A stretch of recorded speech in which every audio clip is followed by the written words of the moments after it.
ટેકાના ભાવે જે ખરીદીની વાત છે, મોટામાં મોટું ષડયંત્ર છે ખેડૂતોને હેરાન કરવાનું.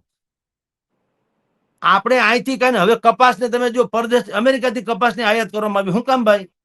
આ આપણા ખેડૂતનો કપાસ ક્યાં નાખવો અમારે?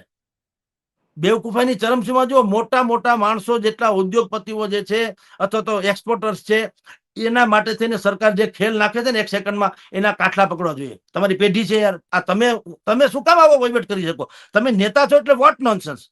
તમે કઈ હાંડ થઈ ગયા છો, નેતા છો એટલે તમે મારા બાપ છો. અમે તમને ચૂંટ્યા છીએ, અમને પૂછ્યા વગર ઠામ માન નાખશું કે જો કઈ આવી લેતી દેતી કરી છે, એવું શું કામ ના પૂછી કે? કારણ કે માલિક તો છે નહીં, પેઢી તો છે નહીં. આ સરકાર છે, ટ્રસ્ટી છો યાર તમે.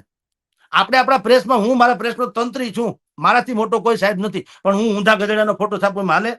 માલિક ને માન નાખે એવું હાલે? કે જે છપાતું હોય છપાય. હું તો નહીં, મારે તો ઊંધા ગધેડાનો ફોટો રોજ છાપો, એવું હાલતું છે કઈ?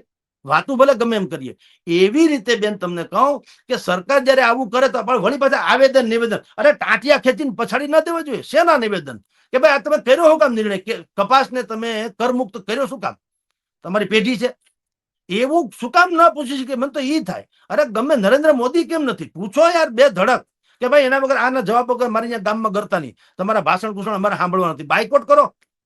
જેટલા નેતાઓ અધિકારીઓ છે બોયકટ કરો. એને સભામાં કાગડા ઉડવા જોઈએ. કોઈ ભોજોભાઈ જાવો ન જોઈએ. તો એને ખબર પડે કે પ્રજા જાગી ગઈ છે. અને આપણે જે સભા અત્યારે ચર્ચા શરૂ કરી બેન, એ કેશોદના બાલાગામ વાળી, હું આને જાગૃતિ માનું છું બેન. ભલે એ ફેબ્રિકેટેડ હોય, કોંગ્રેસના હોય કે ભાજપના હોય કે, હા એ બિલકુલ એનાથી બીજા કોઈ ઇનોસન્ટ લોકોમાં પણ એ પ્રેરણા થશે કે પ્રશ્ન પૂછી શકાય છે ને પૂછવો જોઈએ. એટલે પ્રશ્ન પૂછવા જ જોઈએ. કોઈ ફેણ માંડીને બેસી જાય કે આથી હું હાંડ, સોરી, એને શ્વાસ પણ લેવો હોય ને તો તમને મને પૂછવું જોઈએ. કારણ કે આપણે એને નેતા બનાવ્યો છે. એ કોઈ જન્મજાત નેતા નથી.